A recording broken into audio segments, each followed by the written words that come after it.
edition of Thumbs Squared. I'm your host for this time, Baron von Lucifer. Hey, how's it going out there, everybody? I got people here. We've got new Dynamo T-Bomb. T-Bomb. T-Bomb's coming at you. We've got the recent Thumb Monarch, King Louie the Lush. Hello, everybody. King Louie here. And then over here, we've got the crazy, creepy, possibly magical Murican. Can you feel the revolution coming? The glitching only made it more creepy. So, hey, everybody. Oh, no. My internet connection is unstable. This is unfortunate. That's very unfortunate. You're the host, right? I'm the host of the show. But perhaps you should borrow some money from your brother. Borrow? I already steal enough that, like, if I stole any more, he would notice that I was doing it. You get me? That's not He good. is not the most observant. No, he's pretty easy. Like, all I do is jangle some keys, and then I take money out of his wallet. T-Bomb! Easily distracted. T-Bomb, welcome to the NDWA. Tell us a little bit about yourself. As you said, I'm the new Dynamo. T-Bomb is going to be coming at you. He's going to be dropping bombs all over the place. Ah, yes, it's good to have a domino. I drop in F-bombs, but when I get there, I'm dropping the T. I like it. Is that your finishing move? Is your finishing move also your name? Yes. I'll be dropping my T's all down your throats. I think my new finishing move is no longer going to be the Hypno Eye. It's going to be the Baron von Lucifer. That sounds like an act of sexual congress. Oh, yeah, that's right. It's when you go and then never mind. We'll talk about it later. So, hey, Louie, how does it feel to have won the Thumb Monarch competition just last month?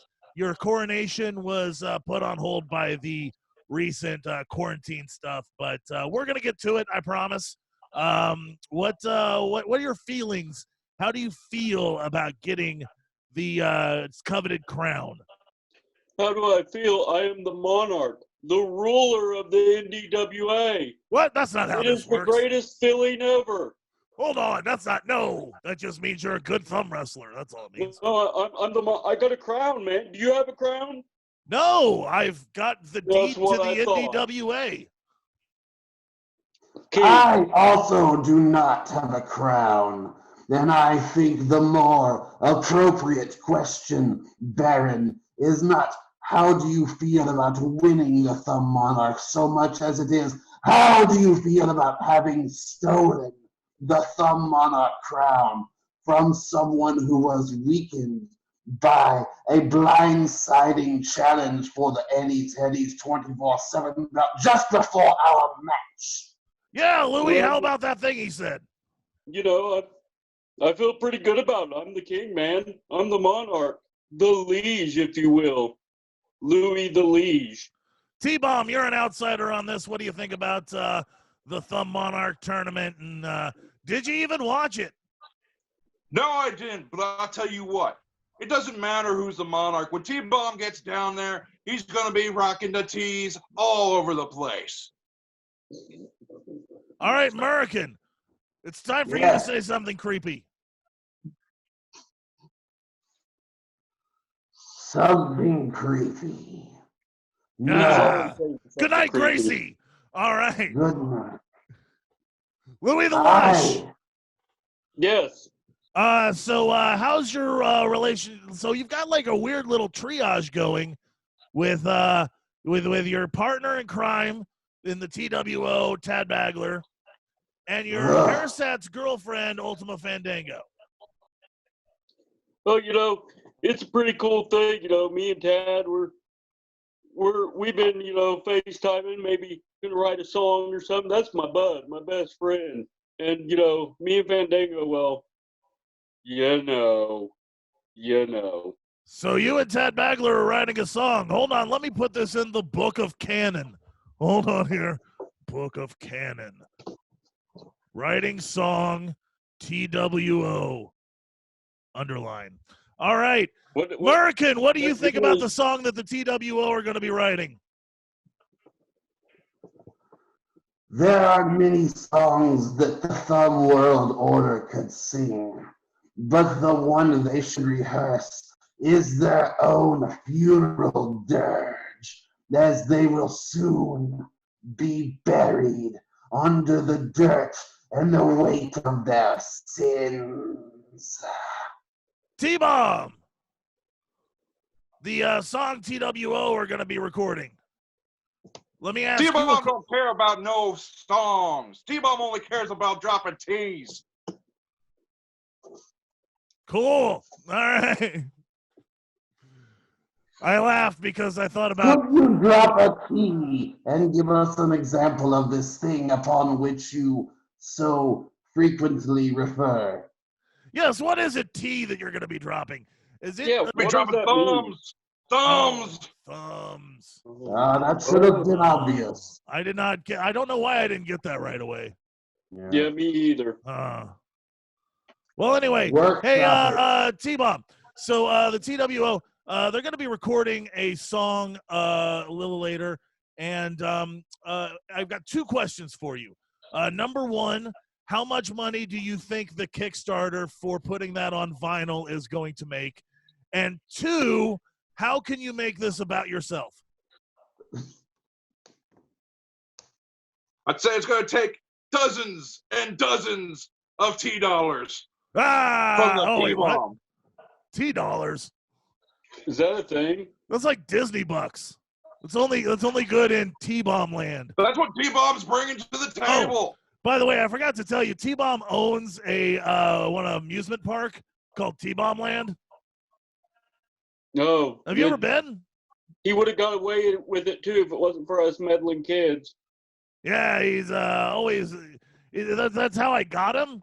Is like I went to this haunted amusement park, and I was looking for the ghost of the haunted amusement park, and then I found the ghost of the haunted amusement park by following these phosphorescent footprints on the ground, and it led me to T-Bomb, and I unmasked him, and then he said the thing you said a second ago. And then now he's in the NDWA. Well, that was an episode of Thumb Squared. Thanks for joining us. We'll be back next time. Everybody's going to have like a little last minute thing to say. All right. Louie Les, you go first. Hey, you stay tuned because the NDWA, we ain't through. We're going to kick this virus's butt. And cameraman, you need to back up 6 feet away. That's all. And no mention of this ain't over, you ain't nothing?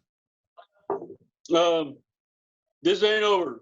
You ain't nothing. There we go. All right. I like catchphrases. All right. Murican, what do you got to say to end this show? The quarantine will end, but the purification will continue. Can you hear the clock ticking on your time on this earth? Tick tock, tick tock. The time to atone is now. Real life true story. I hate clocks. The constant ticking reminds me of my inevitable death. T-Bomb, what do you got to say to end this episode? And remember, your thing is going to be the last thing that's said on the episode. T-Bomb's only got one thing to say. All you dynamos better be ready because you're going to get these thumbs. Who am I? Who am I? Tell me who I am. You've got to know. Somebody's got to know.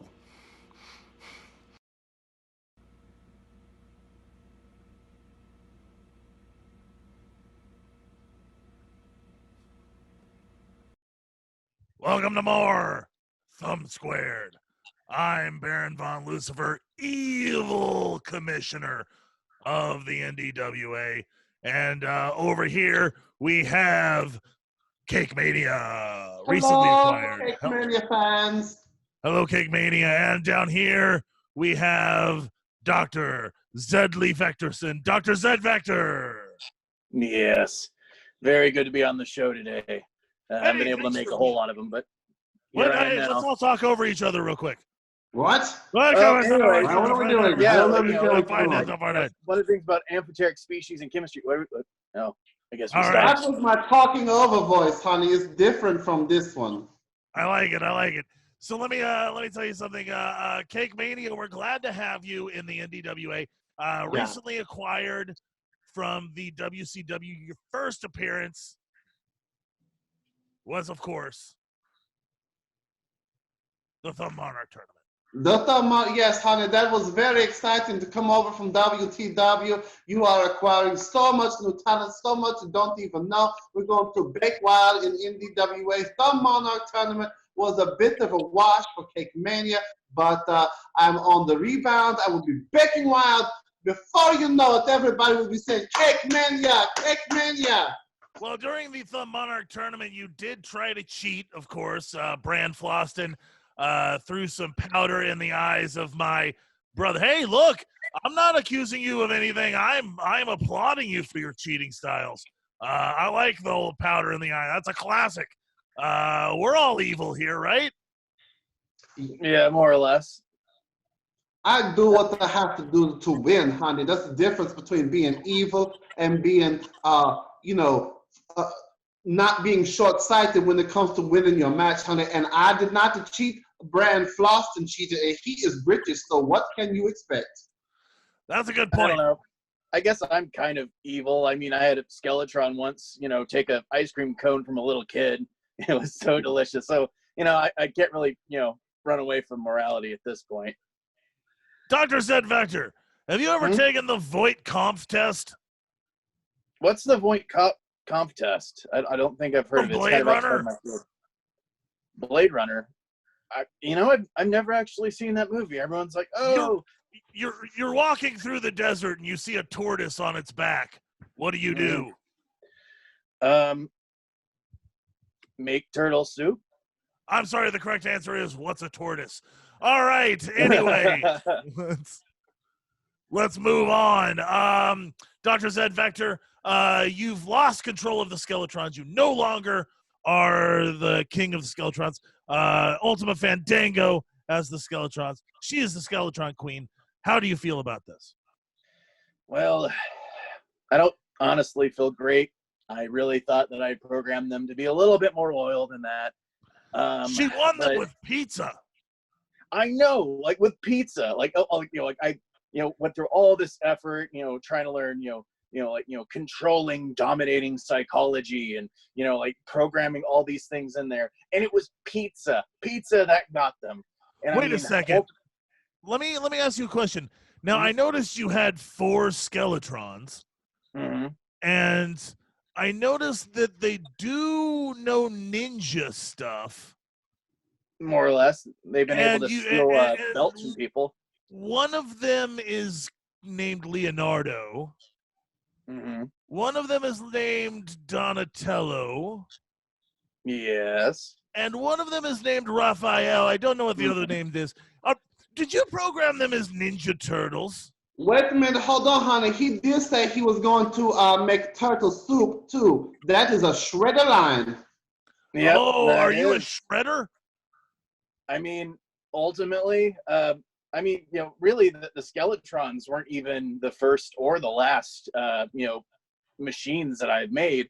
I mean, I've got like a whole army that, I'm not even sure if, Fandango even knows about. I mean, they're not useful in a combat situation. I mean, the thing that's holding the camera right now is actually a cam bot. It's this little robot that I managed to throw together. Cam bot, Tom Circle. I'm different. Yes. Now, the thing is, like, the cam bot, it's not very smart. It's actually kind of stupid. I mean, I did program. Wait, what is it again? Wait, hold. Cam bot. All right. Gypsy Tom Servo Crow. Every time he says it. There That's a good cam bot. Let me Thank ask you. you a question, Dr. Gypsy Tom Zed Servo Vector. Crow. Did you ever make an army of little mouse robots to take over the world, the little chompy boys? Oh, the Chompy Boys. Yeah, did you make Chompy Boys? Oh, I've never made Chompy Boys, but I could definitely see the efficacy of making Chompy Boys, like have them go into air ducts and Hey, kick Cake around Mania. and pop in and attack people. You know what? I accused this guy of really being a some invested shredder neck. earlier. Yeah. I accused this guy of being a shredder earlier, but Mhm. this dude's way more of a Baxter Stockman. Yeah, that's what I was thinking, honey. He's a Baxter Stockman. He's a Baking Wild Baxter Stockman shredder. Maybe in a few years, if he is diligent, he could achieve shredder level evil. But he's a Baxter Stockman right now. So let me ask you a question, Dr. Zed Vector. Have you noticed yourself having any multi-segmented eyes or wings growing out of your back or like feely hair things all over your body and, sticking to walls and stuff? Well, no, not necessarily. I mean, No, I'm sorry. The correct answer is yes, yes, you have. Quite a bit, and I haven't gotten reckless enough to do that. I mean, I did program in, special eye implants to be able to see through some walls sometimes, be able to see heat, some of those more minor things. And I did genetically modify myself. One time, it was Val Kilmer's best performance. Hmm? Heat. I saw Heat once. Yeah, I haven't seen that one. You've heard it really here like first, folks. Dr. Zed Vector is a fly man who's in denial, who pretends he's not seen the movie Heat that everyone has seen. Yeah. My nose is always in books, What was that noise you just made, Cake Mania? That doesn't sound like Cake Mania.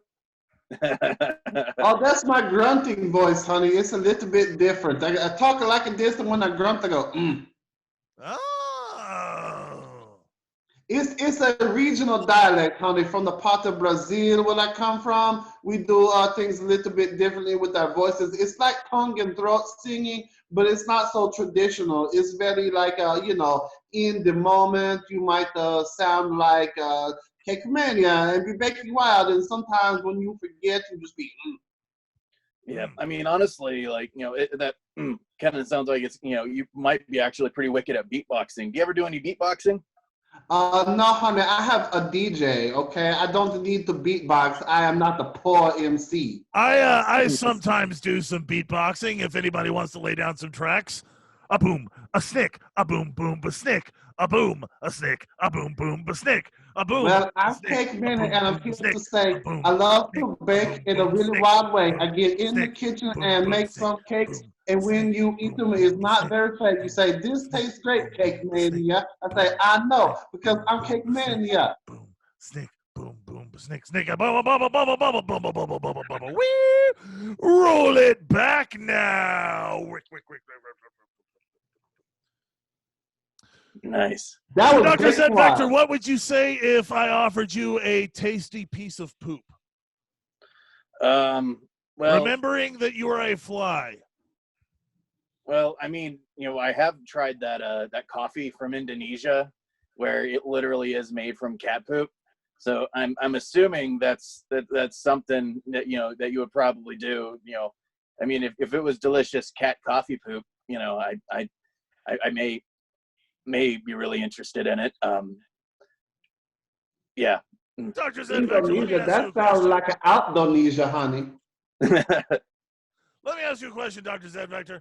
Do you have access to the internet right now? Yes, at the bottom of my 300-foot bunker, I do actually have a little bit of internet access. I mean, it's not great. We don't get a lot of reception down here in my secret laboratory, which I had to flee to.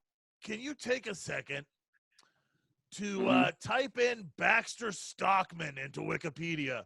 We'll wait. Oh yeah, no, I know who Baxter Stockman is. Okay. Yeah, he foolishly turned himself into a fly, playing around with genetics. But see, you're doing it on purpose, is what I'm saying. Hmm? You're doing it on purpose, is what I'm saying. Yeah, I mean, you're a copycat of scientist, Tony. well, but they say, if it ain't broke, don't fix it. There's certain formulas, much like in science, where, they're pretty successful. You'd be able to grab some genetics, like the ability to stick to things. That's pretty cool. The ability to, see in multiple directions. That's pretty awesome too. And I mean, who wouldn't want to be able to, lift themselves into the air and fly around? I mean, that's right. When kind it's of all enviable. said and done, we're not the first to be here. There is nothing new underneath the sun. For those of you just joining us, I am here, Baron von Lucifer, with Secret Flyman, Baxter Stockmanish, Dr. Zed Vector, and then over here, I've got Cake Mania, who's baking wild all over the NDWA. Yeah. Gentlemen, Mhm. whenever we come back from our hiatus because of this nasty old COVID-19, what are your goals? We've got the one belt right now. We might be talking to people about an extra belt. We'll see. What are you thinking about your goals? You want to get into some tag team stuff? You want to get into the hardcore arena? What are you thinking? I personally wouldn't mind a chance to step back into, like a hardcore arena and be able to show, Tad Bagler a thing or two. Yeah, the last match that that we had, there was some low blows, some ungentlemanly fighting, and while I applaud that, I want him to know that I can fight more ungentlemanly than he can. I mean, being able to go straight for Ultima Fandango would be a great thing. I would love to be able to do that, but like right now, that's I got to work myself up to it. Like I know running straight back into my fortress, like with the Skeletrons and her, it's I got to build myself up. Right now, it's a bit of a suicide run, but if I can work myself up, that's what I'm looking for. Well, how do you feel that your ability to fly, which you definitely have, is going to affect your ability to thumb wrestle? Well, they say, float like a butterfly, sting like a bee. I don't really know how flies fit in that situation, but I hope that it'll improve my mobility and hopefully once I actually do store my laboratory, that I'll be able to use that to pass by some of the defenses that I've set up, and hopefully be able to reconquer the lab, get my Skeletrons back. Like I can bring in some Papa Johns and we'll turn the tide of war. One final question. Well, two final questions actually. One is do you want the Skeletrons back and why? And that's actually a two-part question, because then the other part question is Papa John's really? I mean, it's close to the house. They, I know the delivery driver. You are an unethical person, so it would make sense that you'd order from Papa John's. Yeah, I mean, every time I get the order, like a fun little life hack, you get your food, and then complain wildly at them that you didn't get enough of those garlic packs, and then I ordered so many more of these. I ordered like 15 of them, and they're like, hey man, I'm just doing a job, and you just keep yelling at them, and eventually they'll give you all the garlic packs, and so you can literally sit there and just pour it all over your pizza, so there's like a 1-inch thick pool on top of your pizza, and just like lick it and eat it, and it's just like all the garlic butter. But yeah, listen, as far as the you are missing an opportunity here. You got to order these Skeletrons you made to do your bidding and do whatever you say, however you program, and you want to order this a pizza. You are wasting your time on doodle pizza like Papa John's when you could just have Papa Trons. You get all the Skeletrons, programming them to be a pizza crew, and you open Papa Tron's Pizza. Now, the Papa Tron's Pizza delivery drivers, they use those light cycles to get everywhere, right? Yeah. Yeah. From Tron the movie. Like the movie. That would be pretty cool, and especially too with be able to drive and then weave out in front of people in traffic so they'd hit the light cycle wall and then blow up. It's like, how cool is that? It's like if the Skeletron doesn't disable 5 to 10 cars before the pizza gets to you, the pizza's free. That's how much chaos they're gonna start on the road. New topic. What do you guys think of the Tron movies? First one, second one. Dr. Zed Vector, go. First one, always a classic. Like all the what's that technique that they do? Rotoscoping. Yeah, that was Ralph pretty neat for the Bakshi. day. Like the Lord of the Rings cartoon. Ralph Bakshi. He's the guy who did the Lord of the Rings cartoon. Yeah, I know. And honey. Wizard. Or Yeah. maybe The movie Wizard. with the Fred Savage and Super Mario Brothers 3. No, I'm thinking of Wizards. Sorry, it's the Okay, one not the that's. one where he's like, California. Not that one. No, I don't think so either. No. Yeah. No, I'm talking about a movie that's rotoscoped by Ralph Bakshi. It's kind of like Fire and Yeah. Ice, but more fantasy. The original The third Superman horniest movie cartoon was ever. a rotoscope. Yes, it was. Yes, it was. Max Fleischer cartoon. That's correct, honey. Yeah. Very good. I think the best thing about the original Tron movie is the level of Tron on Kingdom Hearts 2 for the PlayStation 3. Ah. Well, my review is that I've not seen either. This has been I have not this has either. been Thumb Squared. Goodbye.